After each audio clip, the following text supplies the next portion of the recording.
kabarnya hari ini? Wah, Kak Bilia senang sekali. Hari ini kita bisa ketemu lagi di YouTube kita. Jadi kita sudah merayakan Paskah. Kita sudah merayakan kebangkitan Tuhan kita. Kebangkitan Tuhan Yesus. Sekarang kubur yang kosong menjadi bukti bahwa dia sudah bangkit.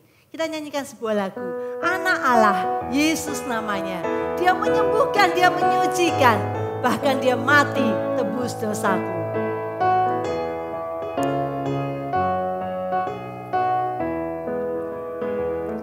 Anak Allah, Yesus namanya. Menyembuhkan, menyucikan. Bahkan mati. Tebus dosaku, kubur kosong membuktikan dia hidup. Sebab dia hidup, ada hari esok. Sebab dia hidup, ku tak getar karena ku tahu dia pegang hari esok. Hidup jadi berarti sebab dia hidup. Anak Allah, Yesus namanya. Menyembuhkan, menyucikan, bahkan mati. Tebus dosaku, kubur kosong membuktikan dia hidup. Sebab dia hidup, ada hari esok. Sebab dia hidup, ku tak gentar karena ku tahu dia pegang hari esok. Hidup jadi berarti sebab dia hidup. Sebab dia hidup, sebab dia hidup, ada hari esok. Sebab dia hidup, ku tak gentar karena ku tahu dia pegang hari esok. Hidup jadi berarti sebab dia hidup. Kita berdoa. Kami bersyukur Tuhan karena Tuhan kami, Tuhan yang hidup. Tuhan Yesus kami, Tuhan yang sudah bangkit dari kematian. Kami bersyukur karena kami mempunyai Allah, sungguh Allah yang maha kuasa, Allah yang maha benar. Terima kasih Tuhan Yesus untuk semua berkat yang Tuhan berikan dalam hidup kami. Tuhan, hari ini kami akan beribadah. Kiranya Tuhan sendiri yang berkenan atas ibadah kami. Dan kiranya Tuhan sendiri yang mau berbicara kepada kami melalui firman Tuhan hari ini. Terima kasih Tuhan Yesus. Dalam nama Tuhan Yesus kami sudah berdoa. Amin. Adik-adik, Kak Bila mau ajak kita nyanyikan sebuah lagu. Setia-setialah. Seperti Yesus yang sudah setia sampai mati. Maka kita pun akan setia pada dia. Setia-setialah, setialah sampai mati. Seperti Tuhan Yesus, setialah sampai mati. Apakah balasanmu untuk kasih setianya? Setia-setialah, setialah sampai mati. Setia-setialah, setialah sampai mati. Seperti Tuhan Yesus, setialah sampai mati. Apakah balasanmu kasih setianya, setialah, setialah sampai mati. Setialah sampai mati.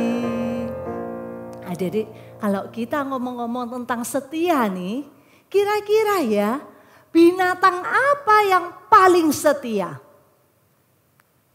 Wah, hari ini Kak Bilya membawa banyak teman kita yang terkenal sebagai binatang yang paling setia, yaitu anjing.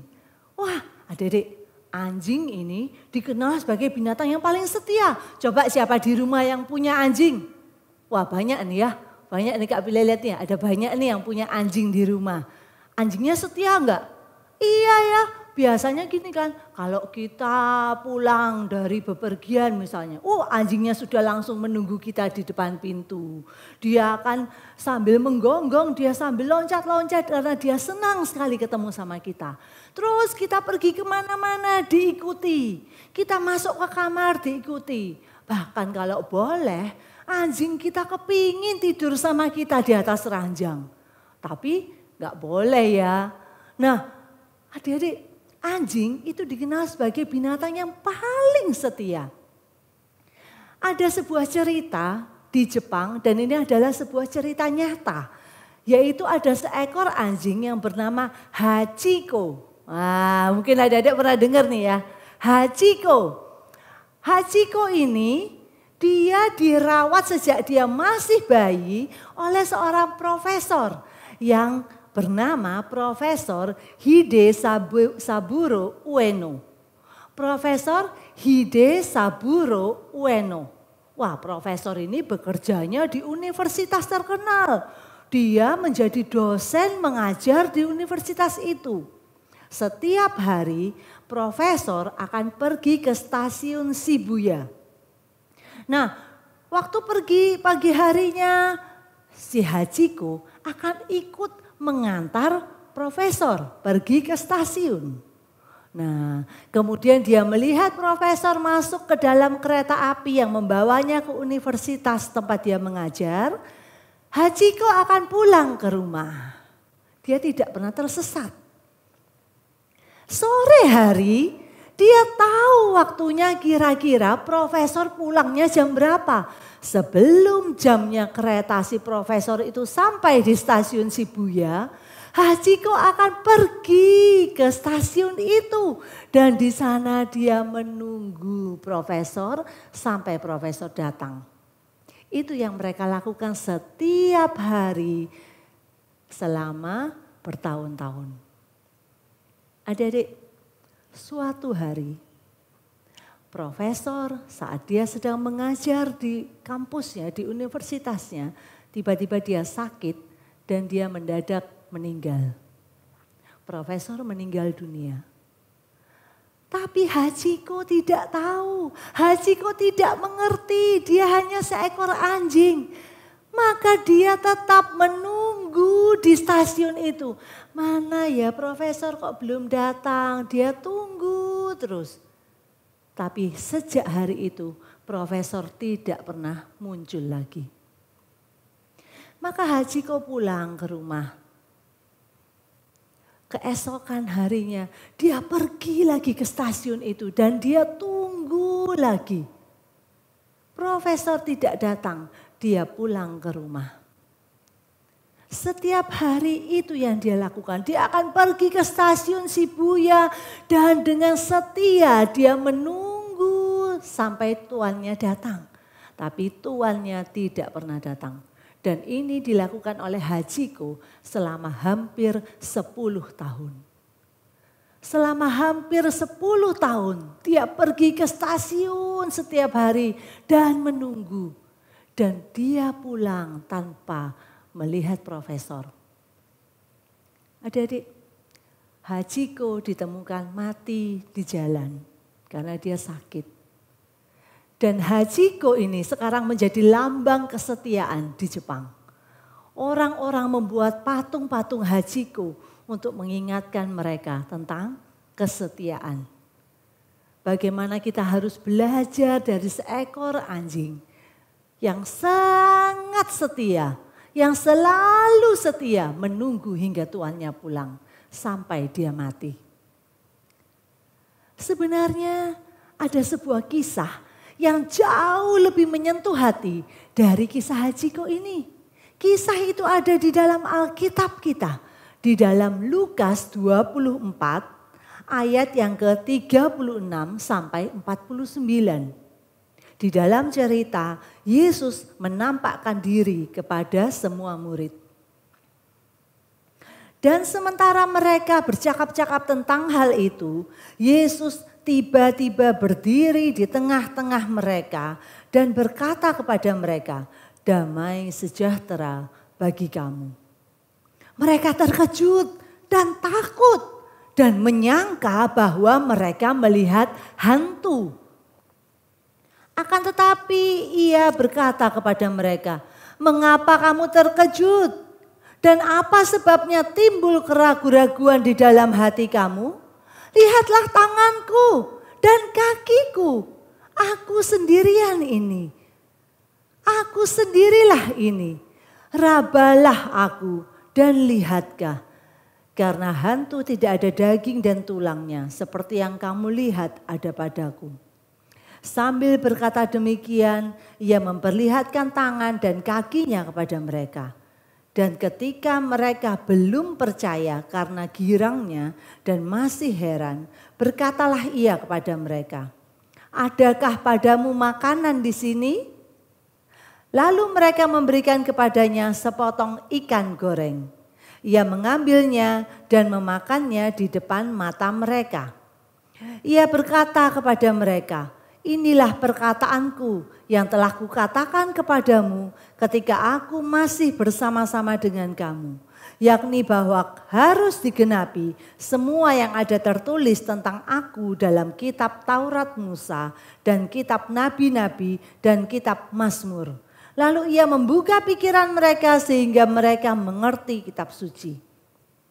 Katanya kepada mereka, ada tertulis demikian, Mesias harus menderita dan bangkit dari antara orang mati pada hari yang ketiga.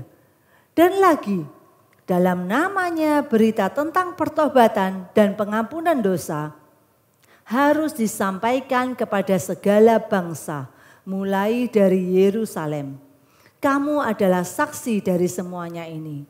Dan aku akan mengirim kepadamu apa yang dijanjikan Bapakku. Tetapi kamu harus tinggal di dalam kota ini sampai kamu diperlengkapi dengan kekuasaan dari tempat tinggi. Jadi ternyata setelah Yesus mati, hari ketiga Yesus bangkit dan Yesus hidup, ternyata masih ada banyak keraguan-raguan dalam diri murid-muridnya tentang kebangkitan Yesus. Mereka masih belum sepenuhnya benar-benar percaya. Mereka masih rasanya kayak pikiran mereka belum dibukakan bahwa Yesus benar-benar sudah bangkit. Padahal di Lukas 24 ayat yang ke-11, kalau ada diingat waktu kita Zoom Devandi kemarin, pertama kali para murid mendengar berita kebangkitan Yesus adalah dari perempuan-perempuan yang pergi ke kuburnya. Salah satunya Maria Magdalena. Mereka, para murid ini mendengar berita, perempuan-perempuan itu bilang, Yesus sudah bangkit, kuburnya kosong. Tapi apa? Mereka tidak percaya. Kemudian minggu lalu kita sudah dengar ceritanya tentang kesaksian dari 2 orang murid Yesus, yaitu Kleopas dan seorang temannya yang saat itu mereka dalam perjalanan menuju ke Emmaus. Mereka berjalan bersama-sama dengan Yesus dan mereka bercakap-cakap dengan Yesus. Tapi para murid yang lain masih tidak percaya bahwa Yesus sudah bangkit. Bahkan di perikop ini, di yang tadi Kak Pilia bacakan dalam Lukas pasal 24 ayat 36 itu, dicatat bahwa ketika Yesus berdiri di tengah-tengah mereka, Yesus sendiri datang ke tengah-tengah mereka, Mereka menjadi apa? Terkejut dan takut. Dan menyangka bahwa mereka melihat hantu. Sehingga Yesus menegur mereka. Adik-adik, sudah ada banyak bukti bahwa Yesus itu bangkit. Tapi murid-murid ini masih tidak mau sepenuhnya percaya. Mereka masih ragu-ragu, mereka masih terkejut, mereka masih takut. Bahkan masih menyangka bahwa Yesus yang tiba-tiba muncul di depan mereka itu adalah hantu. Mereka tidak percaya kepada kesaksian-kesaksian tentang kebangkitan Yesus. Adik-adik, hebatnya ya Tuhan Yesus. Meskipun Yesus itu dia tahu bahwa hati para muridnya ini penuh keraguan-raguan bahwa dia bangkit. Tapi Yesus tetap mau hadir. Hari itu Yesus tetap mau datang di tengah-tengah para muridnya. Bahkan dia mengucapkan apa? Damai sejahtera bagi kamu. Yesus datang membawa dan memberikan damai kepada para muridnya. Meskipun mereka itu apa? Bukan orang-orang yang setia mendampinginya. Adik-adik kalau ingat ceritanya, apa yang mereka lakukan waktu Yesus sedang diadili? Banyak dari mereka yang melarikan diri, menyembunyikan diri, bahkan Petrus menyangkal Yesus. Mereka bukan orang yang setia mendampingi waktu Yesus pada saat-saat terakhirnya. Pada saat Yesus menderita menjelang kematiannya di kayu salib. Bahkan mereka meninggalkan Yesus. Dan sekarang mereka meragukan kebangkitan Yesus. Mereka meragukan perkataan Tuhan Yesus bahwa Yesus akan bangkit. Tapi adik-adik, di atas semua keraguan-raguan muridnya, Yesus tetap mau hadir. Dia tetap mau datang. Dia datang kepada muridnya bukan dengan membawa hukuman karena mereka tidak setia. Bukan membawa hukuman karena mereka tidak percaya loh. Enggak. Tapi dia malah membawa kasihnya. Dia menegaskan pada para murid yang saat itu sedang goyah imannya. Yang saat itu sedang ragu-ragu, sedang takut, sedang khawatir. Yang saat itu mereka sedang dalam masa-masa yang paling suram dalam kehidupannya. Bahwa Yesus sudah bangkit. Yesus membawa damai sejahtera kepada murid-muridnya. Para murid yang sedang penuh keraguan itu diberikan damai sejahtera. Dari semuanya itu kita bisa melihat Yesus dia sangat mengasihi murid-muridnya. Meskipun dia ditinggalkan, meskipun murid-muridnya tidak percaya dia. Tapi dia tetap sangat mengasihi murid-muridnya. Yesus tidak membiarkan murid-muridnya terus-menerus merasa ragu-ragu atau terus-menerus merasa takut. Yesus bangkit dan dia sedia datang menjumpai dan Yesus mendekat kepada murid-muridnya. Dan ketika mereka masih belum percaya karena girangnya dan masih heran tuh, Yesus melakukan segala cara. Dia bahkan berkata apa? Apakah padamu ada makanan di sini? Lalu mereka memberikan kepadanya sepotong ikan goreng. Yesus mengambilnya dan memakannya di depan mata murid-muridnya. Untuk menyatakan apa? Aku hadir di sini. Yesus benar-benar real, benar-benar datang hadir untuk mereka. Sehingga para muridnya bisa merasakan damai sejahtera. Dan boleh tetap percaya pada Yesus. Adik-adik, kadang-kadang keraguan, ketakutan, kegelisahan, kekhawatiran, dan berbagai-bagai perasaan negatif itu juga kita bisa alami. Ya, khususnya waktu kita ini sedang ditimpa ada sebuah masalah. Rasanya hati kita menjadi takut, menjadi ragu-ragu, menjadi khawatir. Tapi adik-adik, melalui kisah hari ini kita belajar untuk selalu percaya dan mempercayakan diri kita kepada Tuhan saat kita mengalami segala masalah dalam hidup kita. Tuhan tidak akan meninggalkan kita sendiri. Di tengah-tengah para muridnya yang tidak percaya aja Tuhan hadir untuk mereka. apalagi dalam hidup kita. Maka Tuhan selalu hadir, Tuhan tidak meninggalkan kita dalam setiap situasi dan kondisi yang kita alami. Apapun yang kamu alami hari ini, Yesus ada bersama kamu. Dan dia bukan cuma ada, dia berikan solusi, dia berikan jawaban atas masalah-masalahmu.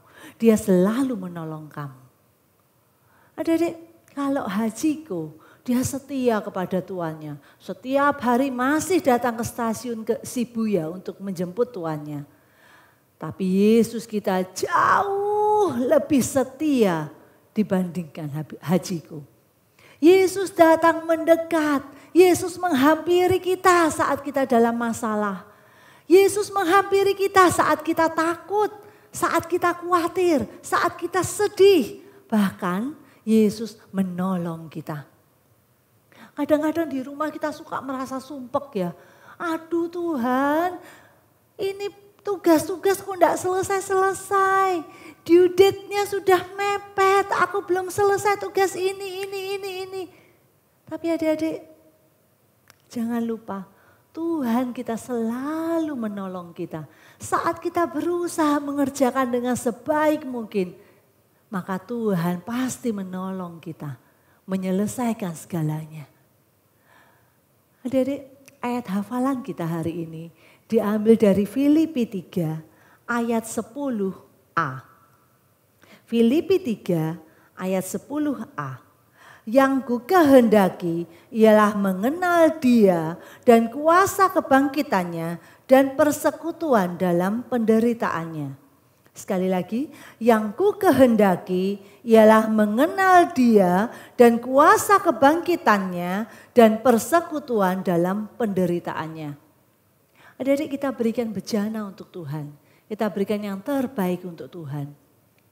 Kalau adik-adik ingat beberapa bulan yang lalu ayat hafalan kita adalah Yesaya 41 ayat 10. Tuhan saat itu berkata pada bangsa Israel, jangan takut, jangan bimbang, sebab Dia Allah yang menyertai dan menolong bangsa Israel. Dan Allah pun, Tuhan pun berkata yang sama kepada kita saat ini. Jangan takut, jangan bimbang, aku menyertai engkau.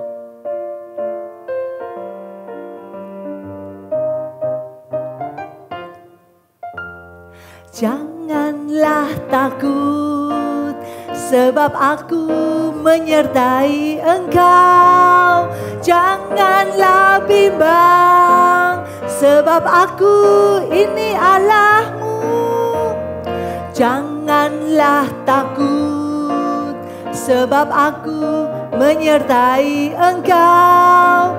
Janganlah bimbang, sebab aku ini Allahmu. Aku akan meneguhkan, bahkan akan menolong engkau. Aku akan memegang engkau dengan tangan kananku yang membawa kemenangan. Janganlah takut, sebab aku menyertai engkau. Janganlah bimbang, sebab aku ini Allahmu. Janganlah takut, sebab aku menyertai engkau. Janganlah bimbang, sebab aku ini Allahmu. Aku akan meneguhkan, bahkan akan menolong engkau. Aku akan memegang engkau dengan tangan kananku yang membawa kemenangan. Janganlah takut, sebab aku menyertai engkau. Janganlah bimbang, sebab aku ini Allahmu. Kita berdoa. Tuhan, kami bersyukur karena Allah kami Allah yang sungguh maha kuasa. Allah yang selalu menyertai kami. Allah yang selalu menolong kami. Allah yang menopang kami. Bahkan memegang kami dengan tangan kanan yang membawa kemenangan. Tuhan, Terima kasih untuk firman hari ini. Engkau berkata, jangan kami takut, jangan kami khawatir, jangan kami bimbang. Karena Tuhan hadir di tengah-tengah kami. Karena Tuhan ada di dalam setiap masalah dan kondisi dan situasi hidup kami. Karena Tuhan selalu menolong kami melewati segala sesuatu dalam hidup kami. Terima kasih Tuhan Yesus. Terima kasih untuk ibadah ini. Biarlah ibadah ini boleh menyenangkan hati Tuhan. Dalam nama Tuhan Yesus kami sudah berdoa. Amin. Adik-adik, ibadah kita sudah selesai. Kita ketemu minggu depan ya di channel YouTube kita. Jangan lupa adik-adik untuk subscribe, untuk ring the bell. Dan juga adik-adik boleh sharekan link YouTube kita ke teman-teman atau ke saudara-saudara yang lain. Supaya mereka pun boleh mendengar firman Tuhan. Stay safe, stay healthy, stay at home.